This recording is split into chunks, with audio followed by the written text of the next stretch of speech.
अगर आप फिनलैंड में रहते हैं तो आपको टेलीविजन का टैक्स देना ही पड़ेगा, अगरचे आपके पास टेलीविजन ना भी हो। मजाक है। एक इंथाई स्टूपिड लॉ ऐसा भी है जिसके मुताबिक आप नॉर्थ कोरिया से कोई भी इंटरनेशनल कॉल नहीं कर सकते, क्योंकि ऐसा करना बहुत बड़ा क्राइम समझा जाता है। ऐसा करने वाले शख्स को सजाए मौत भी दी जा सकती है। सचूतिया बात कुछ हो नहीं सकती। पब्लिक और प्राइवेट प्लेसेस पर तमाम इलेक्ट्रॉनिक और वीडियो गेम्स इंस्टॉल करने और खेलने पर मुकम्मल तौर पर पाबंदी है। हाय गाइस, हर कंट्री का अपने सिटीजन्स को कंट्रोल करने के लिए या अपने सिटीजन्स को कोई बेनिफिट प्रोवाइड करने के लिए कोई ना कोई यूनिक लॉ जरूर होता है, लेकिन इन लॉज में से कुछ लॉज ऐसे भी होते हैं जिन्हें स्टूपिड लॉज कहा जाता है। इस वीडियो में हम टेक्नोलॉजीज के हवाले से बनाए गए डिफरेंट कंट्रीज के ऐसे ही स्टूपिड लॉज डिस्कस करेंगे। Let's start. वैसे इस्लाम में तो सुसाइड हराम है, लेकिन इंग्लैंड के रिवर टाइन के किनारे वाक़ई सिटी न्यूकासल में अगर आप ऐसे इलेक्ट्रिक वायर्स को टच करते हैं जिनको हाथ लगाने से ही फौरन मौत वाक़ई हो सकती है, तो आपको इन वायर को टच करने की वजह से $200 फाइन पे करना पड़ेगा। ये फंस गया सीएम, इसे पार्टी की मीटिंग समझ के फंस गया। इसलिए अगर न्यूकासल सिटी में आपका खुदकुशी करने का मन करे तो कभी भी इन वायर को टच करके मरने का रिस्क ना लीजिएगा, क्योंकि इस सूरत हाल में इमरान खान साहब का ये जुमला भी काम नहीं आएगा। जो सुकून की जिंदगी वो सिर्फ कब्र में होती। समझ रहे हो? समझ रहे हो आप? समझ रहे हो? यही नहीं, अभी और सुनिए। बट आपको सुकून सिर्फ इसी सूरत में मिलेगा जब आप $200 पे करेंगे। ये भगवान क्या जुल्म है। दादा why दादा why? This is business. Finland में एक तरफ जहां बहुत सी अनयूजुअल और पॉजिटिव चीजें मौजूद हैं, तो दूसरी तरफ स्टूपिड लॉज के हवाले से फिनलैंड भी किसी से कम नहीं, क्योंकि अगर आप फिनलैंड में रहते हैं तो आपको टेलीविजन का टैक्स देना ही पड़ेगा, अगरचे आपके पास टेलीविजन ना भी हो। मजाक है। फिनलैंड के कानून के मुताबिक ये टैक्स बार हाउस €244.90 से लेकर €253.80 तक हो सकता है। पर 2013 के न्यू लॉ के मुताबिक ये टैक्स बार हाउस की बजाय पर बालिग फर्द पर लागू कर दिया गया, जो कि इनकम के लिहाज से इंक्रीज होता रहता है। लेकिन आमतौर पर अब भी ये टैक्स पर पर्सन €50 से लेकर €140 तक है, क्योंकि वहाँ की गवर्नमेंट का ख्याल है कि अगर आपके पास टीवी नहीं भी तो भी इसे आप अपने किसी फ्रेंड के घर पर देख सकते हैं।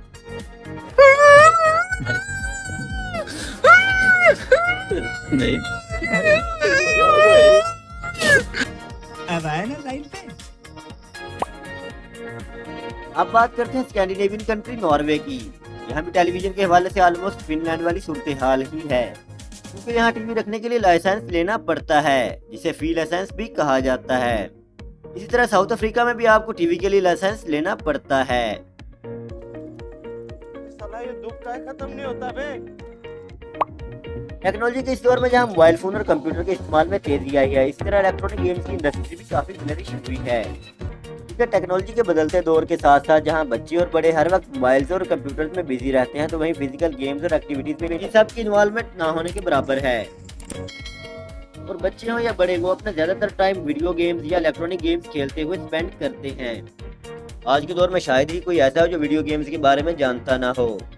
बट ग्रीस एक ऐसा कंट्री है जहाँ पब्लिक और प्राइवेट प्लेसेस पर तमाम इलेक्ट्रॉनिक और वीडियो गेम्स इंस्टॉल करने और खेलने पर मुकम्मल तौर पर पाबंदी है, जिनमें कंप्यूटर्स, कंसोल्स और मोबाइल फोन पर चलने वाली तमाम गेम्स शामिल हैं।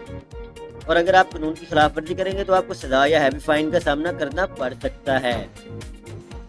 ये भगवान क्या जुल्म है।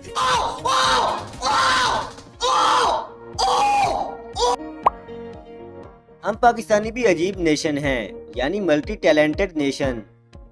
अगर घर का नल ठीक करना हो तो हम प्लम्बर, अगर घर की वायरिंग या बल्ब ठीक करना हो तो इलेक्ट्रीशियन, अगर कार या बाइक ठीक करनी हो तो मैकेनिक, और अगर कोई सियासी डिस्कशन हो तो सियासतदान और तजज़िया निगार। अगर किसी मरीज से मिले तो डॉक्टर और हकीम, और वाइस वर्सा यह है कि अगर कोई डॉक्टर या हकीम मिल जाए तो उसी वक्त मरीज भी बन जाते हैं।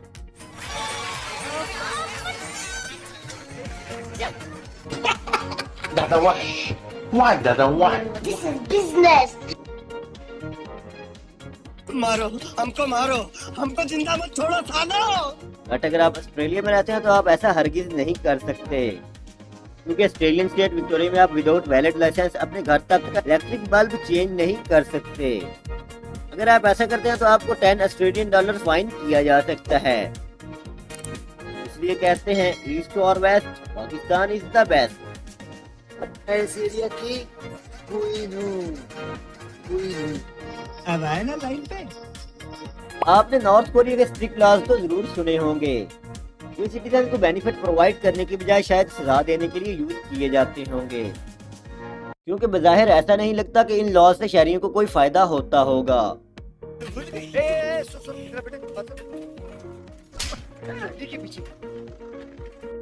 इसी तरह का एक इंतहाई स्टूपिड लॉ ऐसा भी है जिसके मुताबिक आप नॉर्थ कोरिया से कोई भी इंटरनेशनल कॉल नहीं कर सकते, क्योंकि ऐसा करना बहुत बड़ा क्राइम समझा जाता है।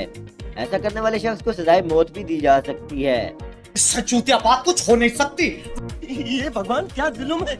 ऐसा ही एक वाक़ा 2007 में पेश आया, जब एक फैक्ट्री के मालिक को 1,50,000 लोगों की मौजूदगी में फायरिंग स्क्वाड के सामने खड़ा करके सिर्फ इस वजह से सजाए मौत दे दी गई कि वो खुफिया तौर पर इंटरनेशनल कॉल्स करता था।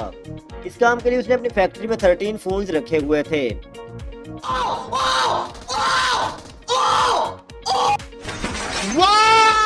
Very dangerous. ऐसा नहीं कि आप नॉर्थ कोरिया में कॉल्स नहीं कर सकते। नॉर्थ कोरिया में एक फेमस मोबाइल फोन सर्विस है जो कि 3 मिलियन से ज्यादा यूजर्स को सर्विस प्रोवाइड करती है, बट इस नेटवर्क पर इंटरनेशनल फोन कॉल्स करने की इजाजत नहीं, क्योंकि ये सिर्फ लोकल कॉल्स तक महदूद है।